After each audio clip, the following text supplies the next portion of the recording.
vamos a estudiar cuál es el efecto de un circuito RLC sobre nuestro voltaje de entrada, y vamos a clasificarlo según sea, como un filtro pasaaltos o filtro pasabajos o un filtro pasabandas. Entonces voy a colocar aquí el inductor, voy a colocar la resistencia acá y acá tenemos el capacitor. Entonces acá tenemos L, acá tenemos R, acá tenemos C. Lo que nosotros tenemos como voltaje de salida es esto, que va a ser I por R. O sea que valores de voltaje van a ser proporcionales a la corriente. Entonces nosotros planteamos nuestra ecuación diferencial, que sería dl por di dt más R por I más 1 partido C por Q, y eso va a ser igual al voltaje de entrada. Ahora nosotros usamos una relación aquí que ya conocemos, que nos permite relacionar la carga con la corriente. Nosotros sabemos que la corriente es la derivada de la carga, lo que quiere decir que esta carga va a ser igual a la integral de menos infinito hasta t de la corriente. Y aunque esto que obtenemos ahora es lo que se llama una ecuación íntegro-diferencial, porque tiene integrales, tiene derivadas,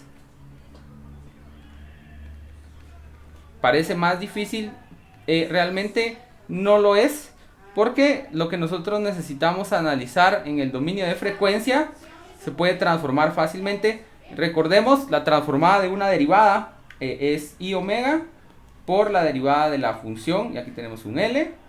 Luego tenemos R por la transformada de Fourier de I, de más 1 partido C. La transformada de Fourier de este tipo de integrales es 1 partido I omega por la transformada de Fourier de la función que estamos integrando.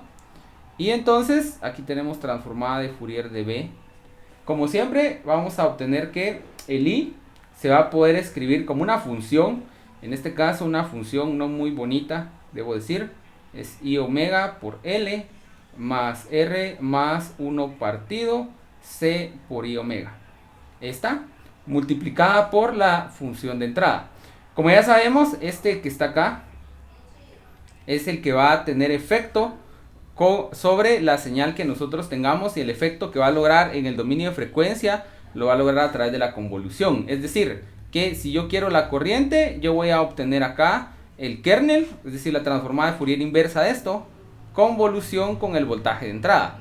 Entonces nosotros aplicamos acá un análisis de frecuencia, lo que quiere decir que vamos a analizar el espectro de potencia de esto para ver cómo afecta esto la potencia o las componentes, las diferentes componentes de frecuencia de nuestra señal de salida, que es proporcional a I.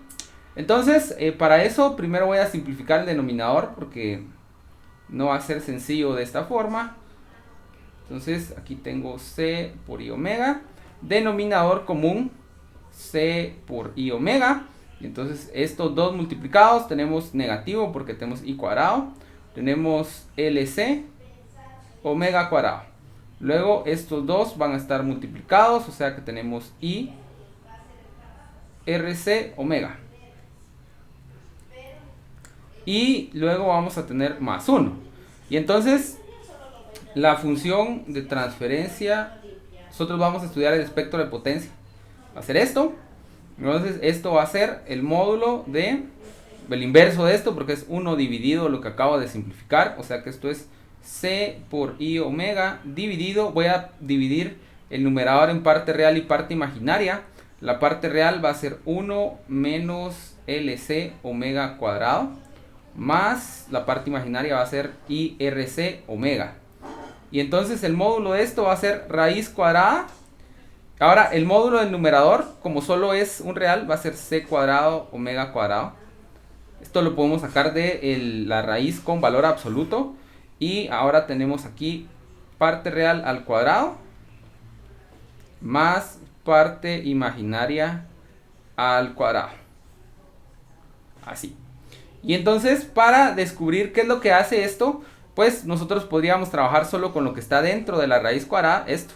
y sacar sus respectivas derivadas para ver dónde tiene máximos, mínimos, convexidad y todo eso. Afortunadamente yo ya tengo preparado lo que necesitamos, que es una gráfica de esta función para valores específicos, donde se puede observar perfectamente bien qué es el comportamiento que tiene.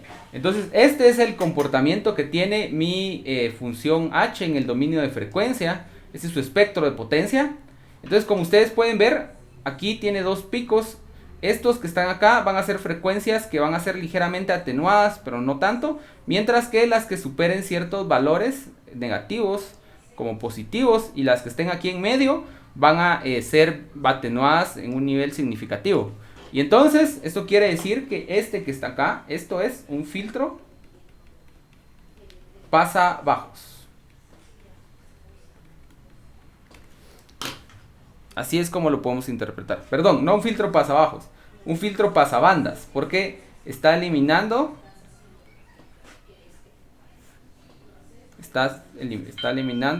algunos componentes de frecuencia que se encuentran en unas bandas definidas. Es algo así la gráfica de la función, ¿verdad?